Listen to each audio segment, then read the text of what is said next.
बिस्मिल्लाहिर्रहमानिर्रहीम। 10th class हम narration कर रहे थे और मैंने आपको बताया था कि अंडरस्टैंडिंग ऑफ जो सेंटेंस है ना वो किस तरह से करनी है। उसके ऊपर कुछ बच्चों ने मुझे फ़ीडबैक भी दिए है। हालांकि सबको ही क्लास में इंटरेस्ट शो करना चाहिए, क्योंकि अब हमें भी अंदाज़ा है कि आप लोग इंटरनेट के साथ जो है ना वो कनेक्टेड होते हैं, तो ये बहुत अच्छा इसका यूज़ होगा अगर आप जितने भी टीचर्स आपको गाइड कर रहे हैं ऑनलाइन, या वो जो एफ़र्ट कर रहे हैं आप लोगों के लिए, आप उनको अच्छा रिस्पांस दें। जिन लोगों ने रिस्पांस दिया मुझे बहुत अच्छा लगा कि बच्चों ने इंटरेस्ट शो किया है, और मोस्टली बच्चों ने मुझे ये कहा कि जो उन्हें 2-3 पॉइंट्स बताए गए थे वो समझ में आ गए थे। तो अगर आपको याद हो तो मैंने बताया था कि 2 सेंटेंस के पार्ट होते हैं। फर्स्ट वाले को हम कहते हैं रिपोर्टिंग स्पीच और सेकंड वाले को हम क्या कहते हैं, रिपोर्टेड स्पीच। ठीक है, तो क्योंकि पहले रिपोर्टिंग स्पीच आता है तो मैं जो चेंजेस बताऊंगी वो रिपोर्टिंग स्पीच में किस तरह से चेंजेस होती हैं वही बताऊंगी। फिर मैं कैटेगोरिकली रिपोर्टिंग की वजह से जो रिपोर्टेड में चेंजेस होती हैं वो बताऊंगी। इस तरह फिर हम स्टेप बाय स्टेप जो है ना वो करते जाएंगे। अगर आप ये बेसिक कंसेप्ट अपने क्लियर कर लें ना तो फिर मज़ीद आपको नेक्स्ट जो है ना बहुत आसानी हो जाएगी। अब देखो, जैसे मैं एक सेंटेंस लिखूँ अगर ही सेज, अगर तो आपको रिपोर्टिंग, मैं क्या डिस्कस कर रही हूँ आज, रिपोर्टिंग स्पीच। आपने ध्यान से देखना है कि हम रिपोर्टिंग स्पीच में जो चेंजेस हैं ना वो किस तरह से करेंगे। अगर उसने आपको दिया ना ही सेज, तो ये आपने ही सेज ही रखना है।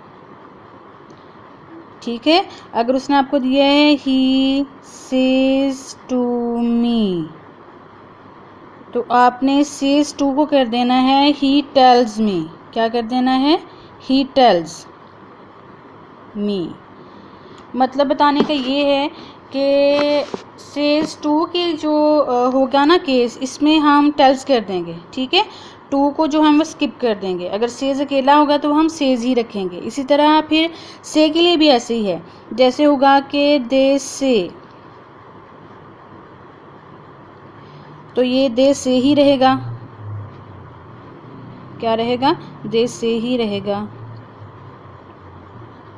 और अगर होगा दे से टू मी, तो फिर क्या हो जाएगा, दे टेल मी। तो अब आपको पता चला कि आपने टेल और टेल्स कहाँ लगाना है। इसी तरह अगर दिया होगा ही सेड, क्या दिया होगा, ही सेड,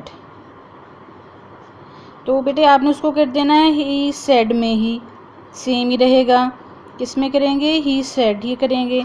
अगर दिया होगा ही सेड टू मी, क्या दिया होगा, ही सेड टू मी, या टू देम, या to their mother, to his mother, to his father, कोई भी यहाँ पे प्रोनाउन हो सकता है। तो ये जो सेड टू होगा इसको हमने कर देना है ही टोल्ड मी। तो बात सिर्फ इतनी सी बतानी है कि जहाँ पे जस्ट सब्जेक्ट होगा वहाँ पे हमने इसको ऐसे ही रखना है, और जहाँ पे साथ ऑब्जेक्ट होगा, सब्जेक्ट मतलब जो काम जो बात कह रहा है, और ऑब्जेक्ट मतलब जो बात सुन रहा है, ये दोनों प्रेजेंट होंगे, तो फिर हमने ये वाली चेंजेस जो है ना वो अपने इसमें कर लेनी है। ठीक है, अब ये से रहेगा, सेड रहेगा, टेल होगा या टोल्ड होगा, ये सेंटेंस की बेस पे भी चेंज होते हैं। जैसे अगर तो जैसे जैसे हम सेंटेंस वाइज आगे जाएंगे ना तो फिर वो मैं बताती जाऊंगी। जैसे कुछ वर्ड्स, कुछ सेंटेंसेस ऐसे होते हैं जो एडवाइस होते हैं, फिर ये सारे एडवाइस में बदल जाएंगे। फिर कुछ ऐसे होते हैं जो ऑर्डर होते हैं, वो फिर ये सारे ऑर्डर में बदल जाएंगे। फिर कुछ ऐसे होते हैं जो दुआ होती है, किसी ने आपके लिए अच्छी विश दी होती है तो फिर वो विश्ड में हो जाएंगे या प्रेयर में हो जाएंगे। तो ये जो चेंजेस मैंने आपको बताई हैं ना आज की रिपोर्टिंग की, ये असर्टिव की बताई हैं मैंने। असर्टिव सेंटेंसेस हैं जिनको आप आम बयानिया फ़िक्रे कहते हैं, सिंपल सेंटेंसेस भी कहते हैं। जो हमारी डेली रूटीन का बहुत बड़ा एक पार्ट जो होता है ना वो सिंपल सेंटेंसेस ही होता है। ठीक है, अब असर्टिव जो सेंटेंसेस हैं ना, दूसरी मैंने आपको चेंज बताई थी कॉमर्स की, कि जो हमने इसमें कॉमर्स चेंज करते हैं ना वो हम दैट से करते हैं असर्टिव सेंटेंसेस में। तो अगर मैं एक सेंटेंस लिखूँ कि ही says to me, comma start करेंगे, you are my friend, you are my friend, inverted comma close कर देंगे। तो इसको हम नरेशन कैसे चेंज करेंगे, he tells me says to है तो मैंने किस में कर दिया, ही टेल्स मी दैट। अब मैंने कॉमर्स किससे ख़त्म किया, दैट से। अब आपने याद रखना है कि कौन कौन सी टाइप ऑफ सेंटेंसेस ऐसे हैं जिनमें कॉमर्स जो है ना वो दैट से ख़त्म करते हैं। अब यू वो आपको कह रहा है, ठीक है, एक बॉय जो है ना वो आपसे कह रहा है यू, तो यू का रिलेशन जो है ना वो मी के साथ होगा। तो यहाँ पे आप मी का ऑब्जेक्टिव, तो मी का सब्जेक्टिव केस लगा लेंगे आई एम।